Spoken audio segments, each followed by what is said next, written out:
Griffith Piney Park Museum and GRAPA, the Griffith and Regional Association of the Performing Arts, would like to acknowledge the traditional custodians and first storytellers of the land on which we live, work and perform.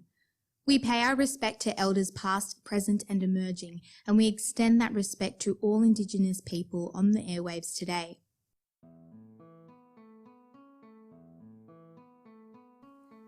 Vintage Voices. Tune into Griffith's History, a radio play series by Griffith Piney Park Museum and GRAPA. There was a time when the wireless was king. The family ritual of gathering around the radio set was at the heart of households, tuning into their favourite stories or news from beyond their communities. Vintage Voices is the resurrection of this ritual, telling tales based on the real histories of Griffith through the nostalgic radio play.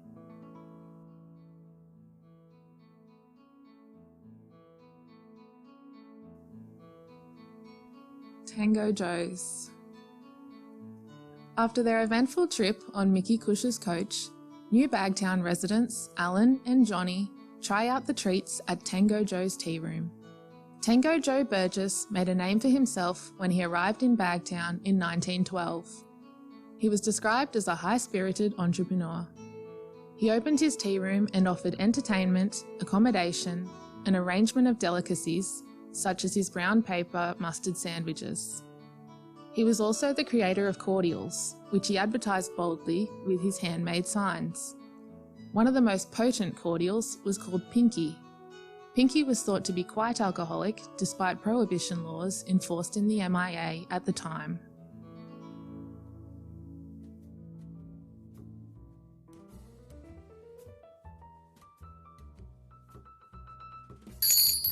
Well, hello there, son. Come on in. Haven't seen you round here before. I'm guessing you rolled in with old Mickey Cush and my supplies yesterday. You'd be right about that. Actually, I'm hoping to meet one of my fellow travellers here. His name was Alan. Didn't catch his surname. He said he'd come by here tonight. We heard about your tea room from Mr. Cush. Mate, I know Alan. I borrowed a horse from down near the canal last week. Sure you did, Rudy. Ah, I see. Well, the name's Tango. Tango Joe Burgess. At your service, sir. I'm Johnny. Did Mickey Cush tell you that I've owned this tea house since 1912? It was right before the war, it's true, but that didn't stop me from building this illustrious establishment. See, I offer a whole range of delights at this tea house. Meals at all hours, an assortment of treats. Best sandwiches this side of Sydney. Bit of mustard, bacon and the butter is delicious. All wrapped up in that brown paper. You may think we don't indulge in the finer things out here in Bagtown, Johnny, but that is not the case, good sir. Here's our range of sweets. Tobacco? Rudy's got a good point though. My sandwiches are beaut. A strong man such as yourself, surely, you'd manage at least 3 of them. And not only that, good sir. Where are you staying? We have a number of beds if you need a place to stay. Please, rest up. No bugs? What do you say? My heartfelt guarantee that there's not a single bedbug at all. Tried and tested by yours truly.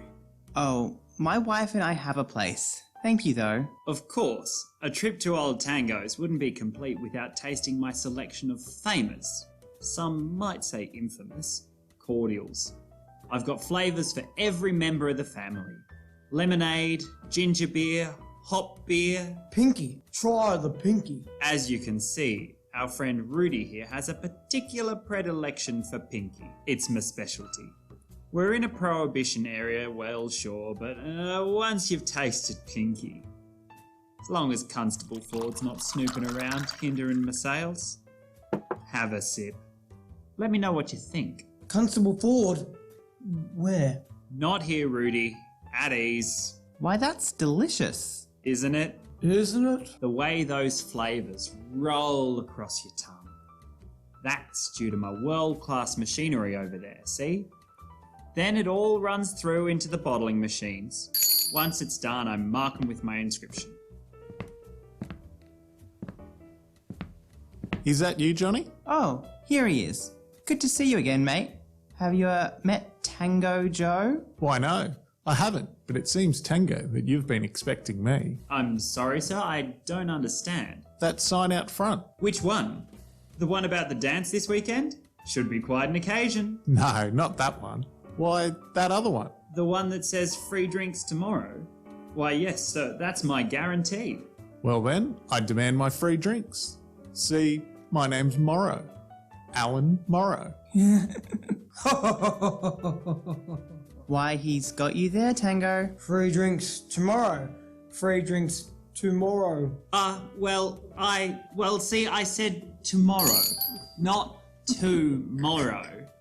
Completely different.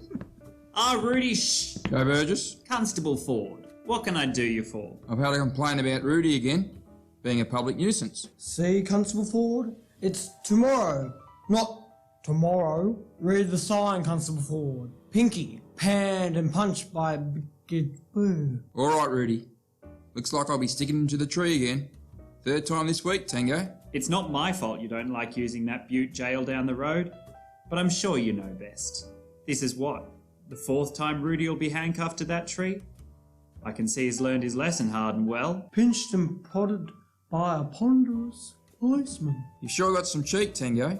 He wouldn't need to learn his lesson if he didn't roll his way out of your tea house every night. Pinky cordial. More like red port. I haven't the slightest idea what you're implying, Constable. Perhaps you should try a glass yourself. That's it, Joe. Rudy, come on. Let's go outside. You two gentlemen best watch yourselves with your cordials, or I'll be here for you next. Don't say you weren't warned.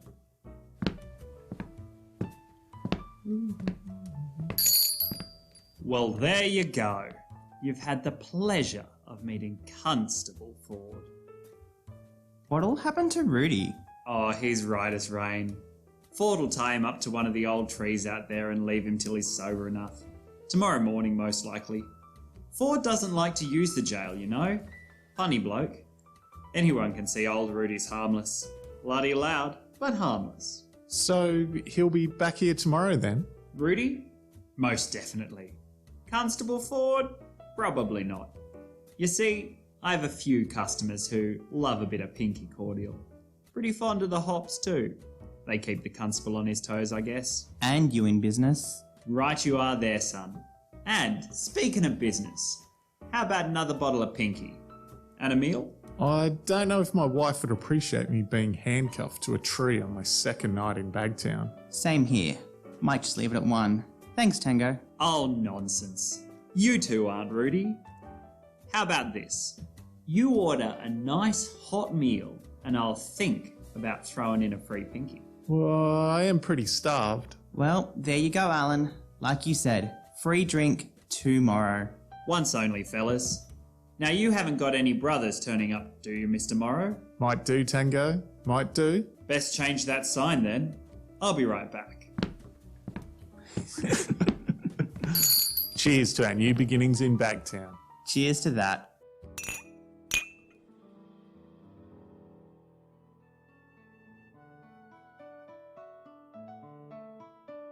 Tango Joes was written by Lisa Semmler and directed by Aaron Grugan.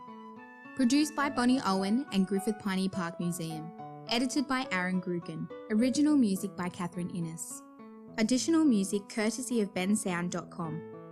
Tango Joes featured the voice talents of Greg Halloran, Matt Ingles, James Walsh, Corben Parnell, Carl Chirgwin and Brette Morton.